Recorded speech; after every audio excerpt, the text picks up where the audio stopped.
கர்த்தருக்கு ஸ்தோத்திரம். ஆண்டவருடைய நல்ல நாமம் மகிமைப்படட்டும். இப்பொழுதும் நம்முடைய வேதாகமத்தின் இறுதி புத்தகத்திலே ஆண்டவர் கொடுத்த திருச்சபைகளுக்கு கொடுத்த வார்த்தைகளிலே சில வார்த்தைகளை உங்களுக்கு நினைப்பூட்ட நான் ஆசைப்படுகிறேன்.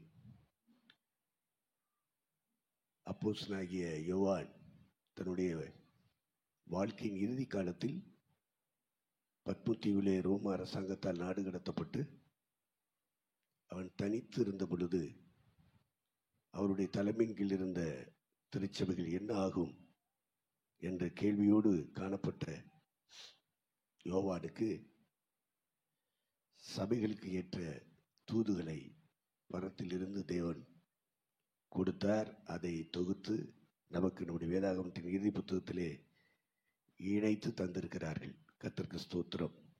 அவை 7 சபைகளுக்கு வெளிப்படுத்தின விசேஷம் 2 அதிகாரம் 3ஆம் அதிகாரத்தில் 7 சபைகளுக்கு கொடுத்த தூதுகளை பற்றி பதிவாகியிருக்கிறது.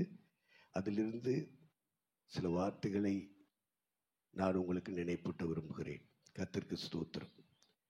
முதல் சபையிலே, எபேசு சபையிலே கர்த்தர் பேசும்போது பல்வேறு விதமான காரியங்களை பேசுகிறார். அதிலே 2ஆம் அதிகாரத்திலே 4 வசனம் 5 வசனத்தை நாம் வாசிப்போம்.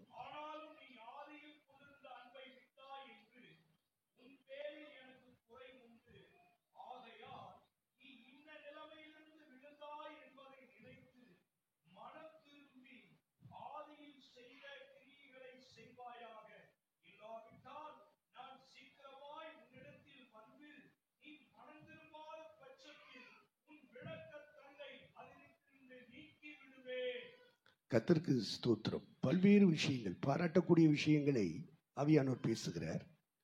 பலவீனமான பகுதிகளையும் கர்த்தர் பேசுகிறார்.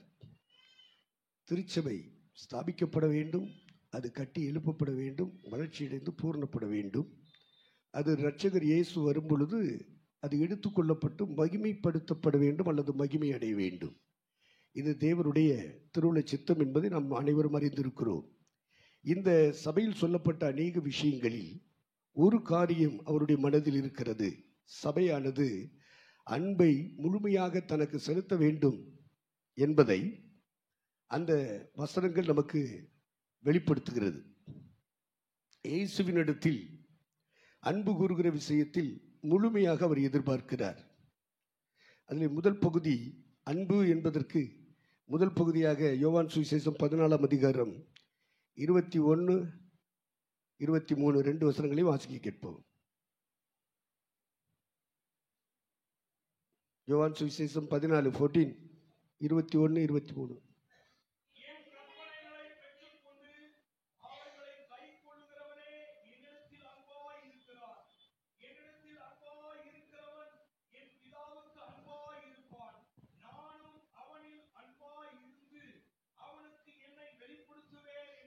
கர்த்தருக்கு ஸ்தோத்திரம். அன்பு என்ற வார்த்தைக்கு ஆண்டவர் இயேசுவே விளக்கம் தருகிறார்.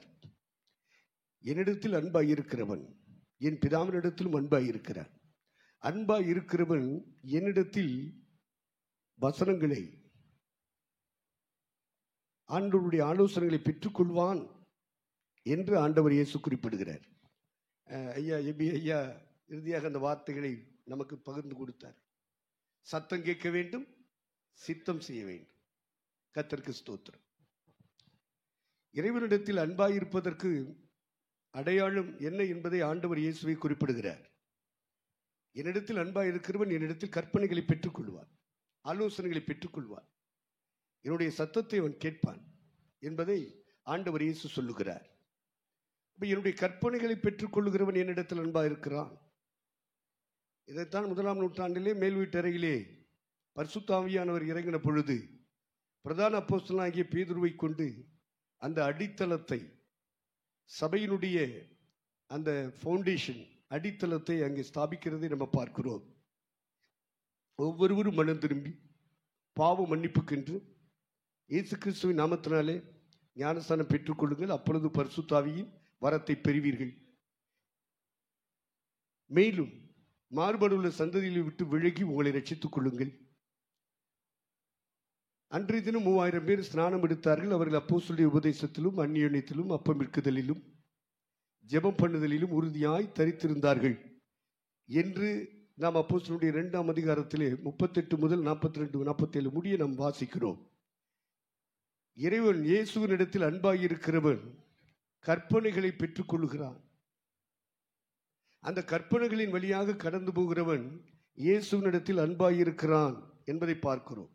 உன்னிடத்தில் எனக்கு ஒரு குறை உண்டு, நீ ஆதியில் கொண்டிருந்த அன்பை விட்டாய் என்று சொல்லுகிறார். ஆண்டவர் இயேசு அன்பை எதிர்பார்க்கிறார். அதிலே முதல் பகுதி அவரிடத்தில் அமர்ந்து அவருடைய கற்பனைகளை பெற்றுக்கொண்டு அந்த கற்பனையின் வழியாக ஓடிக்கொண்டிருப்பது அவர் மேல் வைத்திருக்கிற அன்பின் அடையாளமாக இருக்கிறது. இரண்டாவதாக யோவான் சுவிசேஷம் இறுதி புத்தகத்திலே 15 முதல் நாம் தொடர்ந்து வாசிக்கும் பொழுது, யோவான் சுவிசேஷம் 21:15 முதல்,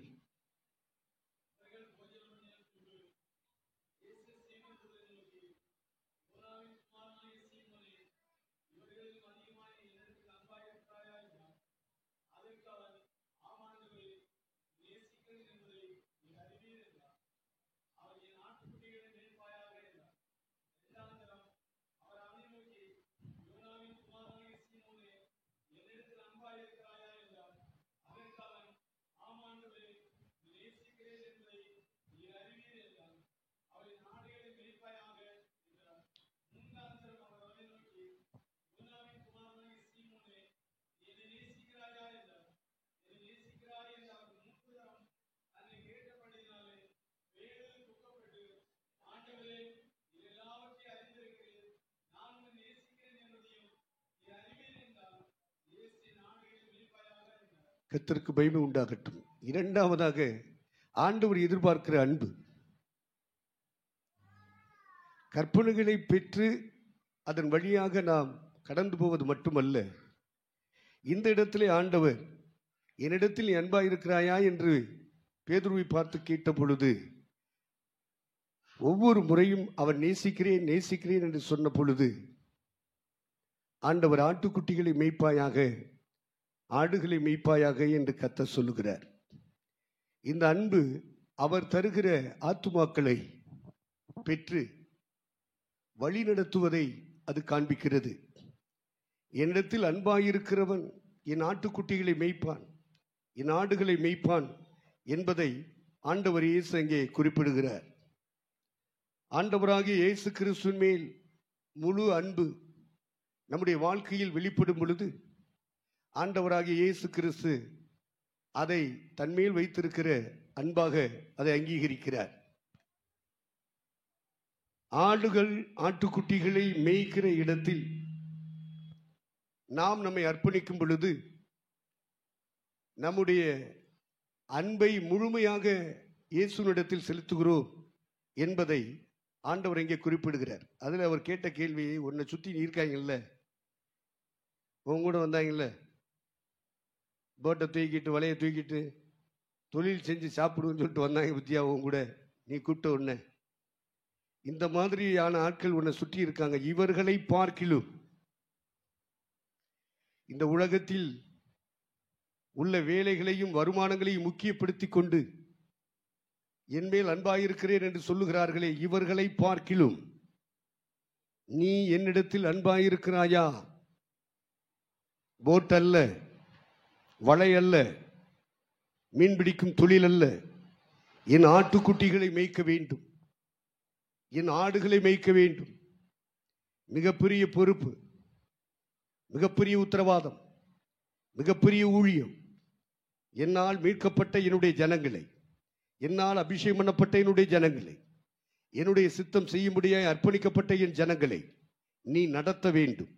அந்த பொறுப்பை உன்னிடத்தில் நான் தர வேண்டியிருப்பதால் உன்னை சுற்றி வாழ்ந்து கொண்டிருக்கிற, உன்னோடு இணைந்து நிற்கிற இவர்களை பார்க்கிலும் நீ என்னிடத்தில் அன்பாயிருக்கிறாயா என்று கர்த்தர் கேட்டார்.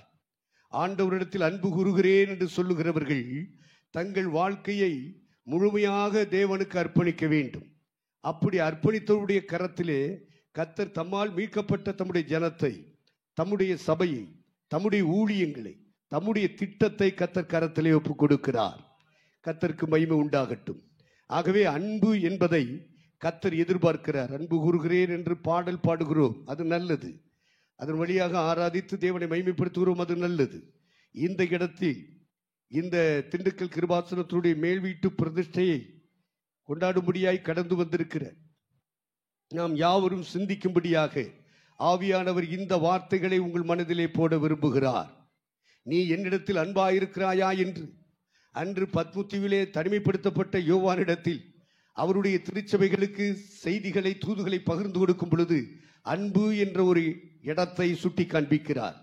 திருச்சபையில் காணப்படுகிற குறை, தன்னுடைய சேவையில் ஈடுபடும்படியாய் வந்திருக்கிறவருடைய வாழ்க்கையிலே காணப்படுகிற குறை அன்பு கூறுவதில் இருக்கிறது என்பதை கர்த்தர் சுட்டி காண்பித்தார். அந்த அன்பை மீண்டும் அவர் திருச்சபைகளிலே இந்த இறுதி காலங்களிலே அவர் எதிர்பார்க்கிறார். 1ஆம் நூற்றாண்டிலேயே அவருடைய திருச்சபையில் அந்த குறை இருந்தது. அந்த குறையை நீக்கி நிறைவுக்குள்ளே சபையை கொண்டு போவதற்காக அன்பு என்ற ஒன்றை கர்த்தர் சபையின் மேல் வைக்கிறார். நாம் கற்பனைகளை பெற்றுக்கொள்கிறோம், கற்பனையின் வழியாக கடந்து போகிறோம், நல்லது. கர்த்தருடைய இருதயத்தின் விருப்பம் முழுமையான அன்பை கர்த்தருக்கு செலுத்த வேண்டும். அல்லேலூயா. 2வது திருச்சபையிலே நாம் ஒரு வார்த்தையை நாம் நினைவு கூறுகிறோம். 8ஆம் வசனத்தில் இருந்து பார்க்கும் பொழுது 2ஆம் அதிகாரத்திலே 9-10 வாசிப்போம்.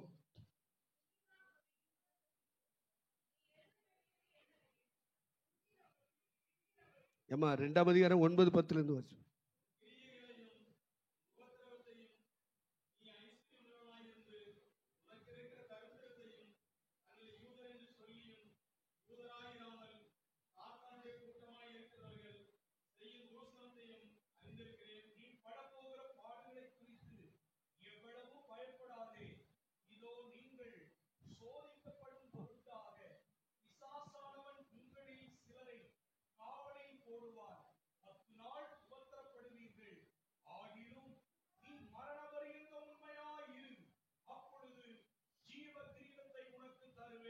ஆண்டவர் தம்முடைய திருச்சபையிலே இப்படி ஒரு வார்த்தைகளை பகிர்ந்து கொள்கிறார்.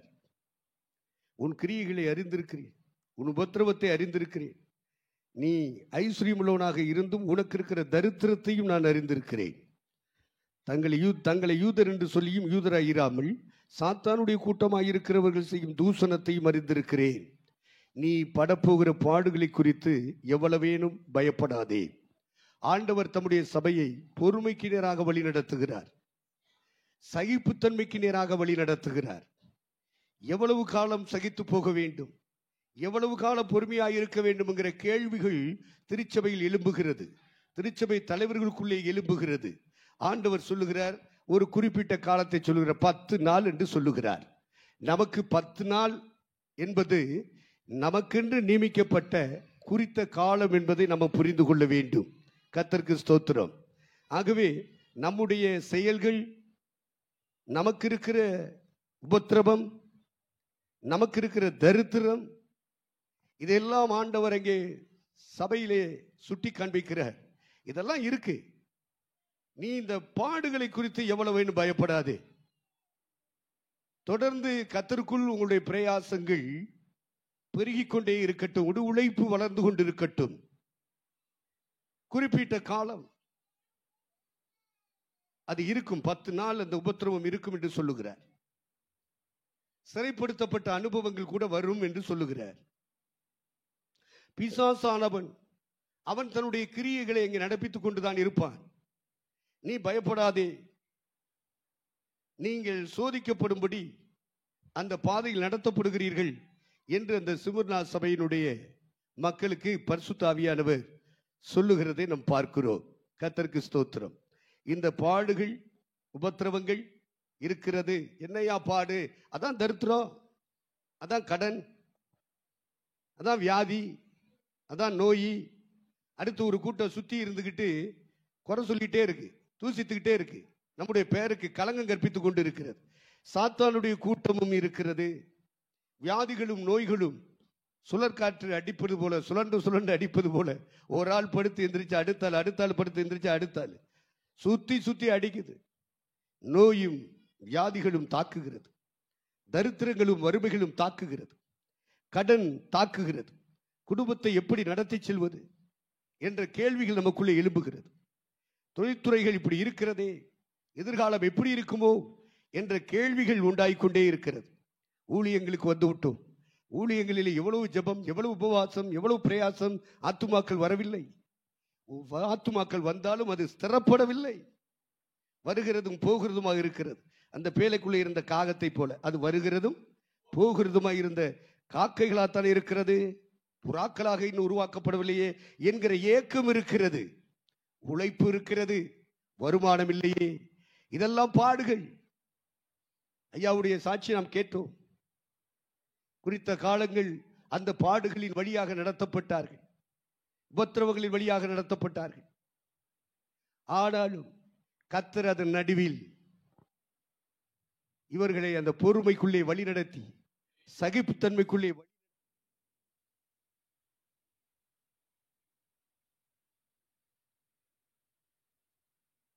பதில் கர்த்தர் சொல்லுவது 10 நாட்கள் தான், குறித்த காலம் தான்.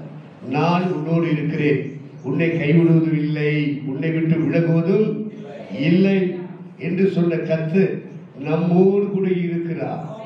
எந்த உபத்திரவ பாதையாக இருந்தால், எந்த வனாந்தர பாதையாக இருந்தால், அது தண்ணீரை கடக்கும் போதும் சரி, அக்கினி ஜுவாலைக்குள்ளே போகிற ஒரு பாடுகள் உபத்திரவங்களுமாக இருந்தாலும் சரி, அது உன்னை சேதப்படுத்துவது இல்லை. நீ சிங்கத்தின் மேலும் நடப்பார், வலு சர்ப்பத்தை நீ மிதிப்பார். அவருடைய நாமத்தை நம்பி இருக்கிறபடியா நீ உயர்ந்த அடைக்கலத்தில் வைக்கப்படுவார் என்று ஆவியானவர் திருவிழம் பற்றுகிறார். கர்த்தருக்கு மகிமை உண்டாகட்டும். ஆகவே உனக்கு ஜீவன் கிடைக்கும், உன் தலையில் கிரீடம் பூக்கும், மரண பரியந்தம் உண்மையாயிரு, அப்பொழுது ஜீவகிடத்தை பெறுவாய் என்று பரிசுத்த ஆவியானவர் திருவிழம் பற்றுகிறார். அப்படியானால் என்ன அர்த்தம்? உன் ஜீவன் வளர்ந்து வளர்ந்து உன் தலையில் கிரீடம் வைக்கப்படும். நீ ஆளுகிற இடத்துக்கு வருவாய், அதிகாரம் செலுத்துகிற இடத்துக்கு வருவாய், நீ மகிமைப்படும் இடத்துக்கு வருவாய் என்று கர்த்தருடைய ஆவியானவர் திருவிழம் பற்றுகிறார். கர்த்தருக்கு மகிமை. அடுத்தபடியாக 2ஆம் அதிகாரத்திலே 15வது வசனத்தை வாசிக்க கேட்போம்.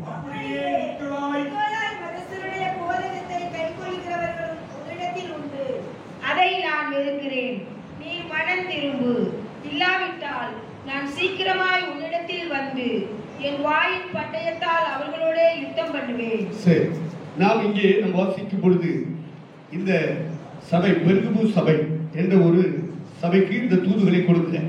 பல்வேறு விஷயங்கள் ஆவியானவர் பரிமாறினாலும் நாம் நினைப்பூட்டும்படியாக அல்லது சிந்திக்கும்படியாக தெரிந்து கொண்ட வார்த்தை வாசிக்க கேட்டோம். நிக்கோலாய் மதஸ்தருடைய போதகம் என்று சொல்லப்பட்டிருக்கிறது. 14ஆம் வசனத்திலே அங்கே சொல்லப்பட்டிருக்கிறது. அது வாங்கி சில காரியங்களை குறித்து உன் பேரில் எனக்கு குறை உண்டு. விக்கிரகங்களுக்கு படைத்தவைகளை புசிப்பதற்கும் வேசித்தனம் பண்ணுவதற்கும் ஏதுவான இடரலை இஸ்ரவேல் புத்திரர் முன்பாக ஓடும்படி பாலாக் என்பவருக்கு போதனை செய்த பிலேயாமுடைய போதகத்தை கை கொள்ளுகிறவர்கள் உன்னிடத்தில் உண்டு. 2 விதமான டாக்டரின், ஒன்று பிலேயா, இன்னொன்று நிக்கோலாய். இந்த 2 விதமான உபதேசங்கள் அந்த பெருகமு சபைக்குள்ளே வந்து கொண்டிருக்கிறது. அப்ப திருச்சபை மக்கள் குழம்புகிறார்கள். எது சரி, எது சத்தியம், எது தவறு, எது சரி என்பதை கண்டுபிடிக்க முடியாமல் தவறுகிறார்கள். அந்த குழப்பங்களுக்குள்ளே சிக்குகிறார்கள். அந்த குழப்பங்களில் இருந்து நிவர்த்தி செய்யும்படியாக பரிசுத்த ஆவியானவர் அந்த இடத்தில் தம்முடைய வார்த்தைகளை, தம்முடைய சத்தியங்களை கற்றுக் கொடுக்கிறார். கர்த்தருடைய தாசன் நம்முடைய ஆனந்தம் ஐயா அவர்களை பற்றி நம்முடைய எபிரேசர் ஐயா லோக்கல் அவர் உபதேசம் பண்ணி ஊழியம் செய்கிற அப்படின்னால லோக்கல் பாஸ்டர் சாட்சி கொடுக்கிறதா எங்களுக்கு மேன்மை. அல்லேலூயா, கர்த்தருக்கு மகிமை. எங்களோடு இணைந்திருக்கிற பாஸ்டர் ஆரோ அவர்களும் ஐயாவை குறித்து சாட்சி பகிர்ந்தது எங்களுக்கு மேன்மை. ஏனென்றால் தேவனுடைய சாட்சி, பரிசுத்தவான்களுடைய சாட்சி, திருச்சபை மக்களுடைய சாட்சி, மனசாட்சி, நம்முடைய கரத்தில் இருக்கிற வேதம், வேத சாட்சி, இவைகள் அத்தனை சாட்சிகளையும் பெற்றவர்கள் தான் பூரணத்தின் எல்லையை எட்டி பிடிக்க முடியும். இல்லை என்றால் ஏதாகிலும் ஒரு குறைபாடுகளை அவர்கள் வழிக்கு விழுந்து கொண்டிருப்பார்கள். ஆனால் பரலோகத்தின் தெய்வம் நல்ல சாட்சிகளை பெற்றுக் கொள்ளும்படி கர்த்தர் நடத்தி கொண்டிருக்கிறார். அல்லேலூயா. திண்டுக்கல் பகுதியிலே, இந்த மண்டலத்திலேயே பரிசுத்தவான், பரிசுத்த சகோதரி என்று எங்கள் ஐயா ஆனந்தத்தை குறித்தும் எங்கள் சகோதரி பரிமளத்தை குறித்தும் அற்புத சாட்சி பகிர்ந்த போது எங்களுக்கு மிகப்பெரிய சந்தோஷம். ஆண்டவருக்கு மகிமை உண்டாகட்டும். இங்கே சத்தியத்திற்காக, பரிசுத்த ஆவியானவர் பகிர்ந்து கொடுத்த உபதேசத்திற்காக, வேதாகமத்தில் கிடைத்த வேத வசன வெளிச்சத்திற்காக தன் வாழ்க்கை முழுவதையும் அர்ப்பணித்த ஒரு கிருபா பாத்திரம், ஒரு டெடிகேட் பண்ணது அர்ப்பணிக்கப்பட்ட பாத்திரம் நம்முடைய பாஸ்டர் ஆனந்தம் ஐயா அவர்கள். கர்த்தருக்கு மகிமை உண்டாகட்டும். இங்கே 2 விதமான உபதேசங்கள் 1ஆம் நூற்றாண்டிலே பெருகம சபைக்குள்ளே பிரவேசிக்கிறது. அதிலே ஜனங்கள் சிக்கி தவிக்கிறார்கள். அதிலிருந்து அவர்கள் திருச்சபையை மீட்டெடுப்பதற்காக, தெளிவுபடுத்துவதற்காக யோவானை கொண்டு போய் பத்மத்தீவிலே தனிமைப்படுத்தி அந்த சபைக்குரிய தூதுகளை பரலோகம் பகிர்ந்து கொடுக்கிறதை நாம் இந்த வசனங்களின் வழியாக புரிந்து கொள்ள முடியும். கர்த்தருக்கு மகிமை உண்டாகட்டும். நம்மை சுற்றியும் அன்றைக்கு யோவானை சுற்றி பல்வேறு உபதேசங்கள் இருந்தது. அதில் 2 உபதேசத்தை அங்கே ஆவியானவர் குறிப்பிட்டதை நாம் வாசிக்க கேட்டோம். நமக்கு கிறிஸ்டியானிட்டிக்குள்ளே எத்தனையோ பிரிவுகள் இருக்கு. எல்லாம் இந்து குடும்பத்திலிருந்து ரசிக்கப்பட்ட புதுசுல எல்லாம் கிறிஸ்தவங்க அப்படின்னு தான் உள்ள வந்த பிறகுதான் அப்பா எத்தனை பிரிவு, சரி 2 இருக்கு, இந்த கொஸ்டின் சொல்றாங்க, ஆட்சின்னு சொல்றாங்க, அவ்வளவுதான் இருக்கும் அப்படின்னு பார்த்தா உள்ள வந்தா ஏப்பா எத்தனை சோத்திரம். ஆர்சின்னு ஒன்று சொல்றாங்க, சிஎஸ்சின்னு ஒன்று சொல்றாங்க, செவன்த்டேன்னு ஒன்று சொல்றாங்க, எவான்னு சொல்றாங்க, பிரதர் மிஷன் சொல்றாங்க, சால்வேஷன் ஆர்மின்னு சொல்றாங்க, ஒன்லி ஜீசஸ் சொல்றாங்க. இப்படி கிறிஸ்டியானிட்டி உள்ளது. இப்போ ரிலீஜியன் அடிப்படையில் பார்க்கும்போது நம்முடைய இந்திய தேசத்தில் பெரும்பான்மையாக இருக்கிற இந்துஸ்கள் அவங்க ஒரு உபதேசங்களை பண்ணி கொண்டு இருக்கிறார். இஸ்லாமியர்கள் குரானை வைத்துக் கொண்டு அவர்கள் ஒரு டாக்டரை பேசிக் கொண்டிருக்கிறார்கள். புத்திஸ்டுகள் அவர்கள் ஒரு உபதேசங்களை பண்ணி கொண்டிருக்கிறார்கள். எப்படி ஒவ்வொரு ரிலீஜியன் அடிப்படையிலும் சில உபதேசங்கள் வருகிறது, தத்துவங்கள் பேசப்பட்டு வருகிறது.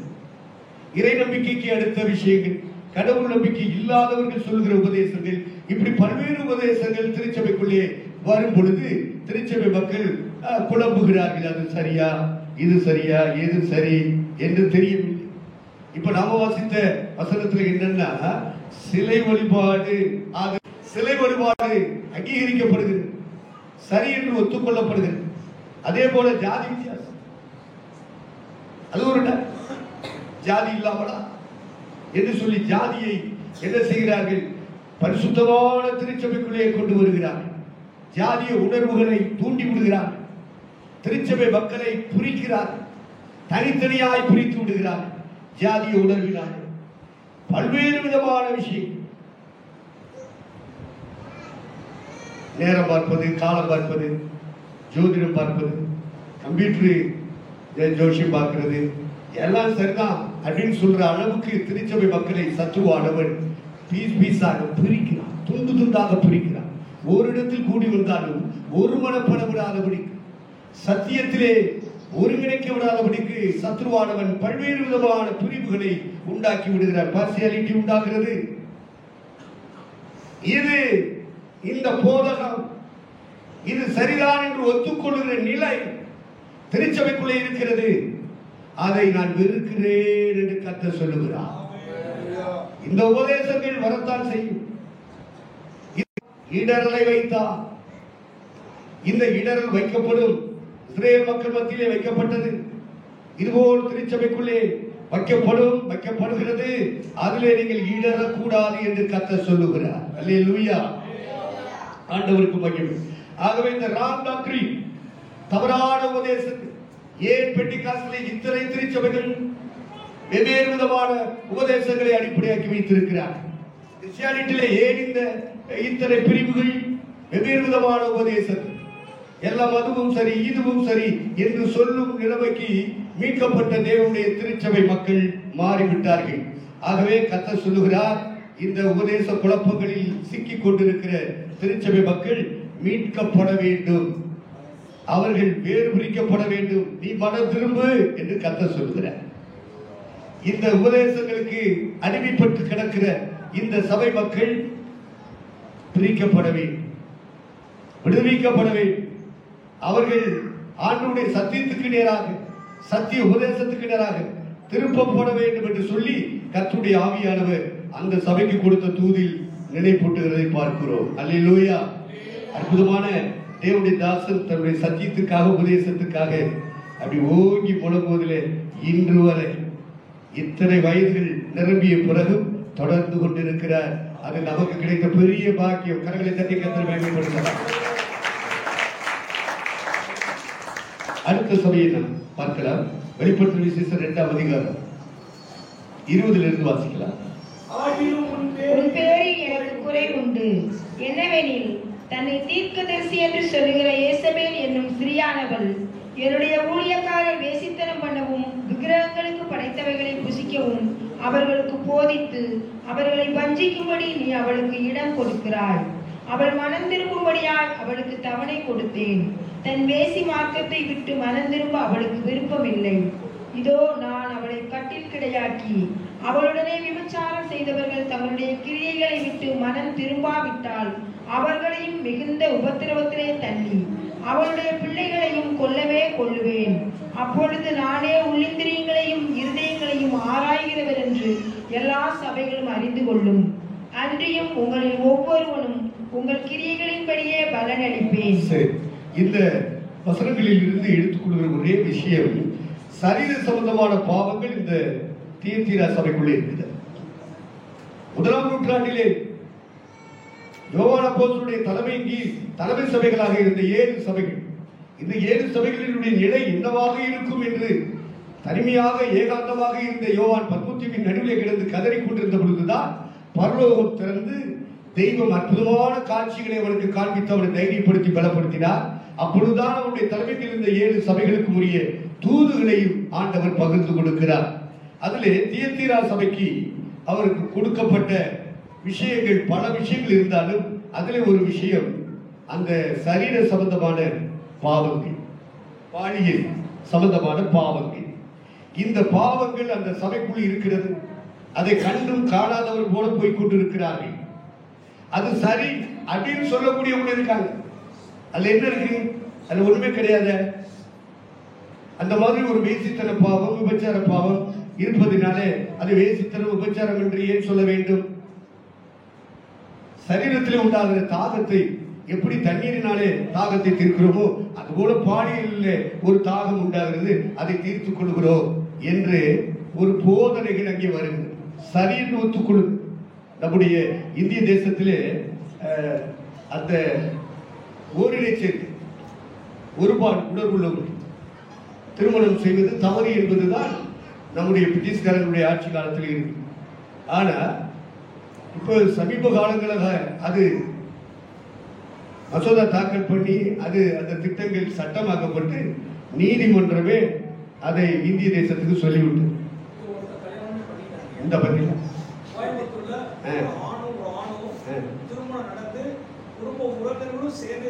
பாத்தீங்களா, அந்த அளவுக்கு அங்கீகாரம் வழங்கப்பட்டு விட்டது அல்லவா? சமுதாயம் அங்கீகரித்து விட்டதே. ஒரு காலத்திலே தவறு என்று சுட்டி காண்பித்த ஒரு விஷயம் இன்னைக்கு தேசத்திலே அங்கீகரிக்கப்படுகிற இடத்திற்கு வந்து விட்டது. இப்படித்தான் ஒவ்வொரு பாவங்களுக்கும் இந்த தேசம் அங்கீகாரம் கொடுத்து கொண்டிருக்கிறது. தேசம் கொடுக்கலாம், சட்டமன்றமும் பாராளுமன்றமும் கொடுக்கலாம், உறவுகளும் நட்புகளும் கொடுக்கலாம் அங்கீகாரத்தை. இறைவனுடைய திருச்சபை கல்வாரி சிலுவையில் அடிக்கப்பட்ட ஆட்டுக்குட்டியாருடைய மாசற்ற ரத்தத்தினாலே, உடையேறப்பட்ட ரத்தத்தினாலே, அவர் அன்று சிலுவையிலே சிந்திருந்த பரிசுத்த ரத்தத்தினாலே மீட்கப்பட்ட தேவனுடைய திருச்சபை, ரட்சிப்பை சுதந்திரித்துக் கொண்ட திருச்சபை அங்கீகரிக்க கூடாது என்பதைத்தான் இந்த திருச்சபையிலே பரிசுத்த ஆவியானவர் வெட்ட வளர்ச்சியாக்கி கொண்டிருக்கிறார். ஒருவேளை இந்த பாவங்கள் தொடருமானால் நான் பாவத்தை காணவில்லை, கஞ்சடைய விட்டு விட்டேன் என்று எண்ணி விடாதே. மனம் திரும்பும்படி தவணை கொடுத்தேன். அவன் மனம் திரும்புவதற்கு அவனுக்கு மனமில்லை. நான் மனம் திரும்புவதற்காக தவணை கொடுத்ததை கர்த்தர் கண்டுகொள்ளவில்லை, கர்த்தரை பெருசாக எடுக்கவில்லை என்று சொல்லி அந்த சபையை நடத்துகிறவர்கள் போய்கொண்டிருக்கிறார்கள். அந்த சபை போய்கொண்டிருக்கிறது. இதை நான் நிச்சயமாக நியாயம் தீர்ப்பேன் என்று கர்த்தர் சொல்லுகிறார். சரீர சம்பந்தமான பாவங்களை விட்டு மனம் திரும்ப வேண்டும் என்று கர்த்தர் அந்த சபையை எச்சரிக்கிறார்.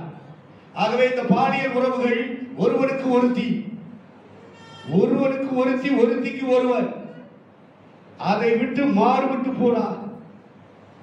அந்த மாறுபாடை தேவன் வெறுக்கிறார். மனம் திரும்ப வேண்டும் என்று சமயங்களை தருகிறார். மனம் திரும்பாமல் போனார் நான் பெட்ல சேர்ப்பேன்னு சொல்றேன். அவளை கட்டில் கிடையாக்கி அவளையும் அவளுடைய பிள்ளைகளையும் நான் தண்டிப்பேன் என்று கர்த்தர் சொல்லுகிறார். ஆகவே மனம் திரும்பும்படி தெய்வம் நமக்கு வாய்ப்புகளை தரும் பொழுது, சமயங்களை தரும் பொழுது, காலங்களை தரும் பொழுது இறைவன் கண்டுகொள்ளவில்லை என்று தொடராமல், அந்த பாவத்தை தொடராமல், அந்த பாவத்திற்கு ஆண்டவர் கஞ்சனையா இருக்கிறார் என்று சொல்லி ஓடிக்கொண்டிருக்காமல் மனம் திரும்ப வேண்டும் என்று கர்த்தர் சொல்லுகிறார். சரீர சம்பந்தமான பாவங்களை விட்டு விலக வேண்டும், மனம் திரும்ப வேண்டும். அதற்காகவே கர்த்தர் கிருபையை தந்து தந்து மன்னித்து மன்னித்து இத்துணை ஆண்டுகளை நமக்கு தந்திருக்கிறார் என்று சொன்னார். மனம் திரும்ப வேண்டும் என்பதற்காக ஆண்டவர் காலங்களை தந்ததுனால கஞ்சனையா இருக்கிறார் என்று நம்ம எண்ணிவிடக்கூடாது. சாத்தான் சொல்லி தருவான், கர்த்தர் இதெல்லாம் பெருசா இல்லையா, அதை எடுத்திருந்தா என்னென்னமோ நடந்திருக்குமே, ஆண்டவர் அதெல்லாம் கண்டுக்கிறல, நீ தொடர்ந்து போயிட்டே அப்படின்னு பிசாசு நம்முடைய மனதில் பேசுவான். அதுல நீங்கள் நானும் தெளிவாக இருக்க வேண்டும். அல்லேலூயா. ஆகவே இந்த பாலியல் சம்பந்தமான பாவங்களை விட்டு மனம் திரும்ப வேண்டும். அதுல ஒரு விஷயம், தாவீதுடைய குடும்பத்திலே யூதா கோத்திரத்தை சார்ந்தவர்கள் வேதாகமத்திலே புதிய ஏற்பாடு எழுதி அதிலே முதல் புத்தக ஆசிரியராக மத்தேயு எழுதின புத்தகத்தை முதல் புத்தகமாக வைக்கும் பொழுது அதிலே முதல் வசனம் தொடங்கி என் ஆண்டவராகிய இயேசு கிறிஸ்து அந்த மரியாளிடத்தில் இருந்து வெளிப்படும் வரைக்கும் அந்த வம்சாவளியின் பட்டியலை அந்த மத்தேயு குறிப்பிடும் பொழுது அந்த சந்ததிகளை நாம் சற்று பழைய ஏற்பாட்டின் புத்தகத்திலே புரட்டி பார்த்தால் முழுவதும் இந்த பாலியல் சம்பந்தமான பாவங்களிலே அடிமைப்பட்டவர்களாகவே இருக்கிறார்கள். அதிலே குறிப்பாக தாவீதின் வம்சாவளிகளை எடுத்து பார்க்கிறோம். அம்னோனை பார்க்கிறோம், அப்சலோமை பார்க்கிறோம், சாலமோனை பார்க்கிறோம், தாவீதையை பார்க்கிறோம். எல்லாம் இந்த துதிக்கிற கூட்டம் தான், யூதா கோத்திரத்து வம்சாவளிகள் தான். ஆனால் இந்த பாலியல் சம்பந்தமான பாவங்களிலே ஊறி திளைத்தவர்களாக அந்த கோத்திரங்கள் காணப்படுகிறது. இருப்பினும் அந்த கோத்திரம் மற்ற கோத்திரத்தில் வெளிப்படாத இயேசு கிறிஸ்து யூதா கோத்திரத்தின் வழியாக அவர் கடந்து வந்து சர்வதேசத்தையும் ரட்சிக்கும் இரட்சகராக சிலுவையிலே உயர்த்தப்பட்டார் என்றால் பாவம் பெருகிற இடத்திலே கிருபை பெருகிற்று என்று பவுல் எழுதுகிறார். அதனாலே திருச்சபையானது, மீட்கப்பட்ட திருச்சபையானது பாவத்தில் தொடரக்கூடாது, அது மனம் திரும்ப வேண்டும் என்று கர்த்தர் சொல்லுகிறார். கர்த்தர் ரட்சிக்கிறார், மனம் திரும்புவதற்காக வாய்ப்புகளை தருகிறார், சமயங்களை தருகிறார். ஆகவே காலங்களையும் சமயங்களையும் நாம் ஆதாயப்படுத்திக் கொள்ள வேண்டும். பாவங்களை தொடராதபடிக்கு கர்த்தர் விளக்கி ரட்சிப்பாராக. பக்தர் யோபு சொன்னது போல, நான் பாதையில போயிட்டு இருக்கும் போது வீடுகளுக்குள்ள திரும்பி அடுத்தவன் மனைவியை கூட நான் பார்க்காத அளவுக்கு என் கண்ணுக்கு நான் காவல் வச்சிருக்கிறான். அந்த அளவுக்கு தன்னுடைய மனத்திரையை பரிசுத்தமாக பாதுகாத்துக் கொண்ட பரிசுத்தவான்களை நாம் வேதாகத்திலே பார்க்க முடிகிறது. ஆகவே பூர்வத்தாருக்கு நியாயப்பிரமாணத்தின் கட்டளைப்படி 10 கட்டளைப்படி பூர்வத்தாருக்கு உழைக்கப்பட்டது விபச்சாரம் செய்யாதிருப்பாயாக. நான் உங்களுக்கு சொல்லுகிறேன், கிறிஸ்துவின் பிரமாணம், ஆவியின் பிரமாணம், திருச்சபைக்குள்ளே பரலோகம் தருகிற பிரமாணம், ஒரு ஸ்திரீயை இச்சையோடு பார்க்கிற எவனும் அவனுடனே விபச்சாரம் செய்கிறான். ஆவியிலே உண்டாகிற ஒரு விபச்சாரத்தை பற்றி தான் பரிசுத்த ஆவியானவர் நமக்கு கற்றுக் கொடுக்கிறார். இதுதான் ஆவியின் பிரமாணம். என் கண்களோடு உடன்படிக்கை பண்ணின நான் ஒரு கன்னிகையின் மேல் நினைவாய் இருப்பது எப்படி? பாருங்க, அவ்வளவு தெளிவாக பழைய ஏற்பாட்டுக்கான பரிசுத்தவானுடைய வாழ்க்கையில நம்ம பார்க்கிறோம். அந்த அளவுக்கு மனதை பரிசுத்தப்படுத்துகிறார். அதாவது இருதயம் கண்ணை தொடரக்கூடாது. கண்ணால பார்க்கிறது தப்பு இல்லை, ஆண்கள் பெண்களை, பெண்கள் ஆண்களை பார்ப்பது தவறில்லை. ஆனால் பார்வையில இருதயம் அந்த பார்வையோடு தொடர்பு வைக்கக்கூடாது. அதைத்தான் பக்தன் யோபு அங்கே குறிப்பிடுகிறார். இதைத்தான் இரட்சகராகிய இயேசு கிறிஸ்து மனதிலே, ஆவியிலே அந்த ஒரு பார்வை வந்து அதுல நீ என்ஜாய் பண்ணிடாத, அந்த அளவுக்கு ஆவியை பரிசுத்தமாய் பாதுகாத்துக்கொள், மனதை பாதுகாத்துக்கொள் என்று கர்த்தர் சொல்லுகிறார். இந்த பாலியல் சம்பந்தமான பாவங்கள், சரீர சம்பந்தமான பாவங்களை கர்த்தர் விட்டு விலக வேண்டும் என்று அந்த தியத்தீரா சபைக்கு கர்த்தர் சொன்னார். அல்லேலூயா. அந்த அடுத்த சபையாக நான் 3ஆம் அதிகாரத்திலே முதல் வசனம் 2வது வசனத்தை வாசிக்கிறேன்.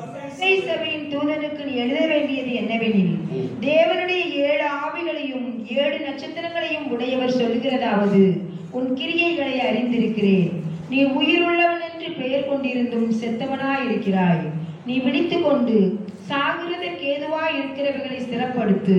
உன் கிரியைகள் தேவனுக்கு முன் நிறைவுள்ளவைகளாக நான் காணவில்லை. சரி, இப்போ இந்த சபையில் அநேக விஷயங்கள் இதிலும் ஆவியானவர் பகிர்ந்து கொள்ளுகிறார். அதிலே நாம் எடுத்துக்கொள்கிற சிந்திக்கிற ஒரு விஷயம் என்ன அப்படின்னா, நீ உயிர் உள்ளவன் என்று பெயர் கொண்டிருந்தும் செத்தவனாயிருக்கிறார் அப்படின்னு சொல்ற. கர்த்தருக்கு ஸ்தோத்திரம். விசுவாசியின் பேர்ல வாழ்ந்து கொண்டிருக்கிறோம், ஆனால் அவிசுவாசியா இருக்கிறோம்.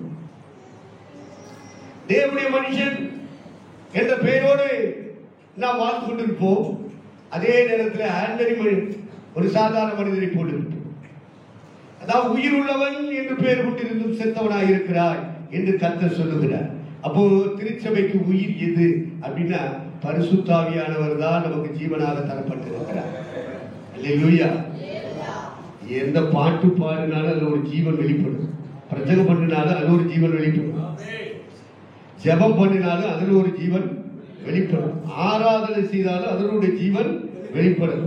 சாட்சி சொன்னாலும் அதுல ஒரு ஜீவன் வெளிப்படும். என்னையா ஜீவன் ஜீவன் ஜீவன். நாம் என்ன செய்தாலும் அதிலே பரிசுத்த ஆவியாருடைய கிரியைகள் வெளிப்பட வேண்டும். ஆவி இல்லாத சரீரம் செத்ததாக இருப்பது போல பாடல் பாடும் பொழுது ஒரு ஆவியின் நிறைவு நமக்குள்ளே இல்லை என்று சொன்னால் அது ஜீவன் இல்லாத பாடல்.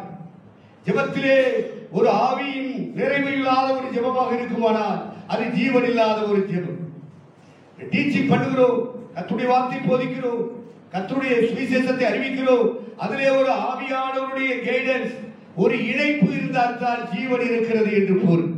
ஆராதனையாகட்டும், சாட்சியாகட்டும், பிரசங்கமாகட்டும், பாடல்களாகட்டும், ஜெபங்களாகட்டும், எதா இருந்தாலும் சரி பரிசுத்த ஆவியானவரை இறங்கி கொண்டிருக்க வேண்டும். நீ உயிர் உள்ளவன் என்று பெயர் கொண்டிருந்தோம் செத்தவனாய் இருக்கிறாய். ஆகவே நீ விழித்துக் கொண்டு நீ என்ன செய், என்னென்ன என்கிட்ட கேட்கணுமோ கேட்டு வாங்கிக்க அப்படின்னு கர்த்தர் சொல்றேன். அல்லேலூயா. ஜீவனை இழந்து நிற்க கூடாது. ஆண்டவர் சொன்னார், என்னை விசுவாசிக்கிறவன் உள்ளத்தில் இருந்து ஜீவ தண்ணீர் உள்ள நதிகள், அப்ப ஜீவன் புறப்பட்டு ஓடவே. என்ன காரியங்களை இயேசுவுக்காக நடப்பித்தாலும் ஒவ்வொரு காரியங்களிலும் பரத்தில் இருந்து இறங்கி வருகிற அந்த ஜீவ நதி நம் வழியாக வெளிப்பட்டுக் கொண்டிருக்க வேண்டும். அது ஜெபங்களா, பாடல்களா, போதனைகளா, ஆராதனையா, சாட்சியா, எதா இருந்தாலும் சரி, உயிர் உள்ளவர்கள் என்று நம்புகிறவர்களை நாம் ஏமாற்றிவிடக் கூடாது. நாம் ஜீவன் உள்ளவர்கள் என்பதை விளங்கப்பட வேண்டும். கர்த்தர் அதை விரும்புகிறார். நம்மிடத்தில் இருந்து ஒரு ஜீவன் வெளிப்பட வேண்டும், ஒரு வல்லமை வெளிப்பட வேண்டும், ஒரு கிருபை வெளிப்பட வேண்டும், ஒரு அபிஷேகம் வெளிப்பட வேண்டும். அதுதான் உயிர். ஜீவனை பயிற்சி சொன்ன அந்த சரீரம் செத்தது. ஆவி இல்லாத சரீரம் செத்தது. அபிஷேகம் இல்லாத திருச்சபை, அபிஷேகம் இல்லாத ஆராதனை, அபிஷேகம் இல்லாத பாடல், அபிஷேகம் இல்லாத ஜெபக்கூட்டம், அபிஷேகம் இல்லாத சுவிசேஷ ஊழியம், அபிஷேகம் இல்லாத எந்த காரியமானாலும் சரி அது ஜீவன் இல்லாதவைகள் என்பதை நாம் புரிந்து கொள்ள வேண்டும். அல்லேலூயா. ஆக கர்த்தருக்கு காத்திருக்கிறவர்களுக்கு கர்த்தர் அந்த வல்லமையின் அபிஷேகத்தை இறங்க பண்ணி கொண்டிருக்கிறார். எனக்கு காத்திருக்கிறவர்கள் வெட்கப்பட்டு போவதில்லை. எனக்கு காத்திருக்கிறவர்கள் கழுகை போல போட்டே அவங்க உட்கார்ந்தாலும் சரி, அவர்கள் மீண்டும் சிறகுகள் இறகுகள் வளர்ந்து சிறகை அடித்து உயர எழுப்பி பறப்பார்கள். இமயமலையையும் தாண்டுவார்கள், சிகரங்களையும் தாண்டுவார்கள், பறந்து விரிந்திருக்கிற பசிபிக் கடலையும் தாண்டுவார்கள். கர்த்தருடைய வல்லமை இறங்க இறங்க, தேவனுடைய அபிஷேகம் இறங்க இறங்க, தேவனுடைய கிருபையும் சமூகமும் இறங்க இறங்க அவர்கள் கழுகுகளின் வல்லமை படைத்தவர்களாக மாறுவார்கள். அது ஜீவனுள்ள திருச்சபையாய் மாறும். மறுரூபமடையும். தேவனுக்கு மகிமை உண்டாகும். ஆகவே கர்த்தர் நம்மை உயிருள்ளவர்களாக பார்க்க விரும்புகிறார். நம்முடைய ஊழியங்களிலே அந்த ஜீவன் உண்டாகட்டும், நம்முடைய சபைகளிலே அந்த ஜீவன் உண்டாகட்டும். அல்லேலூயா. அடுத்து 3ஆம் அதிகாரத்திலே 8ஆம் வசனம் 9ஆம் வசனத்தை வாசிக்கிறேன். கிரியைகளை அறிந்திருக்கிறேன். உனக்கு கொஞ்சம் பலன் இருந்தும் நீ என் நாமத்தை மறுதலியாமல் என் வசனத்தை கைக்கொண்டபடியினாலே இதோ திறந்த வாசலை உனக்கு முன்பாக வைத்திருக்கிறேன், அதை ஒருவனும் பூட்ட மாட்டான். இதோ யூதர் அல்லாதிருந்தும் தங்களை யூதர் என்று பொய் சொல்லுகிறவர்களாகிய சாத்தானுடைய கூட்டத்தாரில் சிலரை உனக்கு கொடுப்பேன். இதோ அவர்கள் உன் பாதங்களுக்கு முன்பாக வந்து பணிந்து நான் உன்மேல் அன்பாய் இருக்கிறதை அறிந்து கொள்ளும்படி செய்ய போகிறேன். இந்த திண்டுக்கல் கிருபாசனத்துடைய மேல் வீட்டின் பிரதிஷ்டைக்கு கடந்து வந்திருக்கிற தெய்வத்தின் மக்கள், திருச்சபை மக்கள், தலைவர் ஒரு காரியத்தை அறியும்படி கர்த்தர் செய்ய போகிறாரா? இது பரத்திலிருந்து இறங்கி வருகிற ஒரு பரிசுத்த ஆவியானவருடைய சத்தமாக உங்கள் மனதிலே நான் போட விரும்புகிறேன். தேவனுக்கு மகிமை உண்டாகட்டும். கொஞ்ச காலம் உண்டு. இந்த கொஞ்ச காலத்தில் நமக்கு வயது ஆகிக்கொண்டே போகும். முதிர் வயது வரும். கண்கள் மங்கும். காது கேட்பதிலே மந்தம் உண்டாகும். நடக்க முடியாத ஒரு சூழல் உண்டாகும். வியாதி படுக்கை, நோய் படுக்கைகள் எல்லாம் வந்து கொண்டுதான் இருக்கிறோம். இந்த கொஞ்ச கால வாழ்க்கையிலே ஆண்டவர் என்ன சொல்லுகிறார்? சாத்தானுடைய கூட்டம் இருக்கிறது. உன்னை சுற்றி வாழ்ந்து கொண்டிருக்கிற இந்த தேசத்தின் மக்கள், சாத்தானை சேவிக்கிற மக்கள், அந்த சாத்தானுடைய கூட்டம் உன்னை தூசிக்கும். உனக்கு எதிராகத்தான் அது பேசிக் கொண்டிருக்கும், காரியங்களை நடப்பித்துக் கொண்டிருக்கும். அந்த ஜனங்களின் மத்தியிலே, அந்த எதிர்ப்பாளர்கள் மத்தியிலே நான் சிலரை உனக்கு கொண்டு வந்து கொடுக்க போகிறேன். இதை நீ அறிந்து கொள் என்று கர்த்தர் சொல்லுகிறார். உனக்கு திறந்த வாசலை வைக்கிறேன். மற்றவர்களுக்கு பூட்டப்பட்டிருக்கலாம், உனக்கு நான் திறந்த வாசலை வைக்கிறேன். இந்த திறந்த வாசலை ஒருவரும் பூட்ட முடியாது. நிச்சயமாகவே அதன் வழியாய் சிலரை நான் உனக்கு தருவேன். அவர்கள் உன்னிடத்தில் வந்து இணைந்து கொள்வார்கள். உன்னுடைய ஆலோசனைக்காக காத்திருப்பார்கள். உன்னுடைய ஆசீர்வாத ஜெபத்திற்காக அவர்கள் காத்திருப்பார்கள். இந்த திறந்த வாசல் கர்த்தர் உனக்கு இந்த 2021 கர்த்தர் தரப்போகிற புதிய கனவை காண்பிக்கிறது, புதிய குடும்பங்களை காண்பிக்கிறது. கர்த்தர் புதிய வாசலை திறப்பேன் என்று வாக்களித்துக் கொண்டிருக்கிறார். கர்த்தருக்கு மகிமை உண்டாகட்டும். பரிசுத்த ஆவியானவர் சொன்னபடியே செய்வாராக. அடைக்கப்பட்ட வாசல்கள் எல்லாம் தூள் தூளாக்கி கர்த்தர் உனக்காக புதிய வாசலை திறக்க போகிறார். எதிர்ப்புகள் மடங்கும். உனக்கு விரோதமாக எழும்புகிற அந்த ஆயுதங்கள் வாய்க்காதே போ.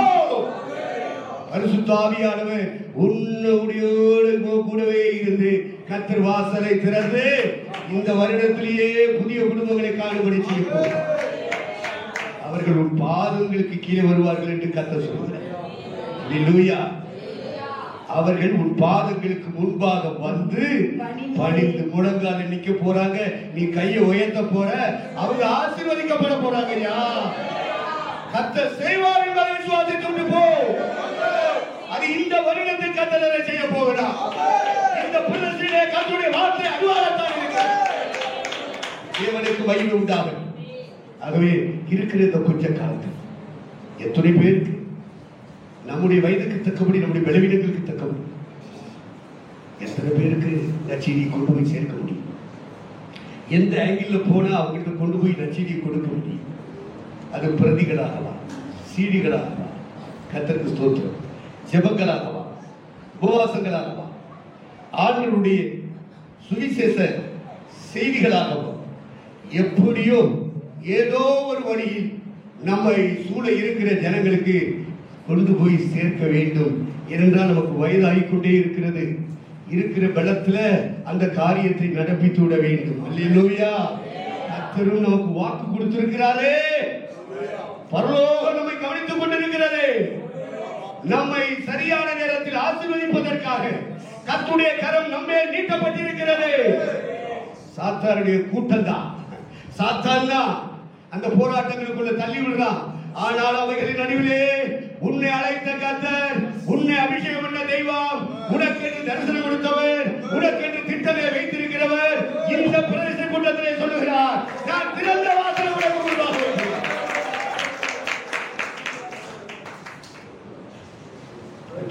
எப்படி சொல்லுங்க?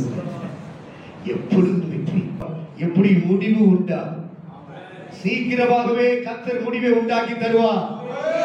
அழைப்பின் வேலைகளை நிறைவேற்றும்படியாய் கர்த்தர் முடிவை உண்டாக்கி தருவார். உனக்குள் இருக்கிற அபிஷேகத்தின் வேலைக்கு கர்த்தர் முடிவை உண்டாக்கி தருவார். அது எதற்காக அபிஷேகம் பண்ணப்பட்டதோ அந்த அபிஷேகம் அந்த வேலையை செய்யும். முடங்கி கிடக்கிற ஒரு முழங்கால்கள் திரும்பவும் நிமிர்த்தப்படட்டும். சோர்ந்து போயிருக்கிற உன் கைகள் திரும்பவும் உயர்த்தப்படட்டும்.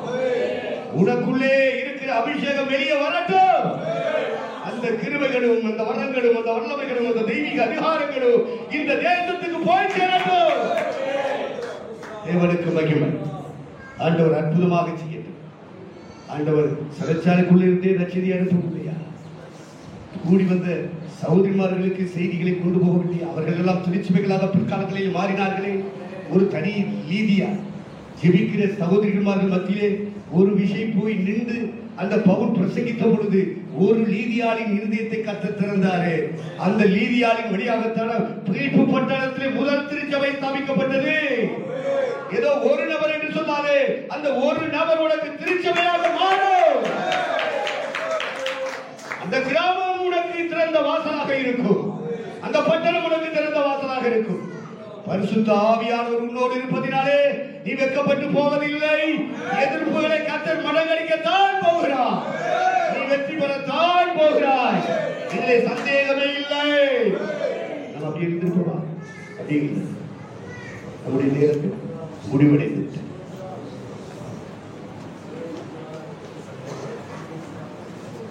கர்த்தருடைய ஆவியானவர் ஒரு விசை கூட நம்மை உயிரிடை செய்வாராக. விளைவிடமாக வந்த நம்மை பலரடை செய்வாராக. இந்த பிரதிஷ்டை கூட்டத்துக்கு வந்திருக்கிற ஒவ்வொருவருடைய சரீரத்தை இந்த வேலையிலே கர்த்தர் நம்மை சுகமாக்கி அனுப்ப போகிறார். எந்த பலவீனங்கள் நம்மை தொடர்ந்து தாக்கிக் கொண்டிருந்தாலும் இந்த கூட்டத்தின் வழியாக, இந்த கூட்டத்திலே நம்ம பங்கெடுத்ததின் வழியாக பரலோகம் ஒரு பெரிய வல்லமையை பொழுது இறங்க பண்ண போகிறது. ஒரு புதிய அபிஷேகம் இறங்க போகிறது. புதிய கிருபை இறங்க போகிறது. ஒரு புதிய வல்லமை இறங்க போகிறது.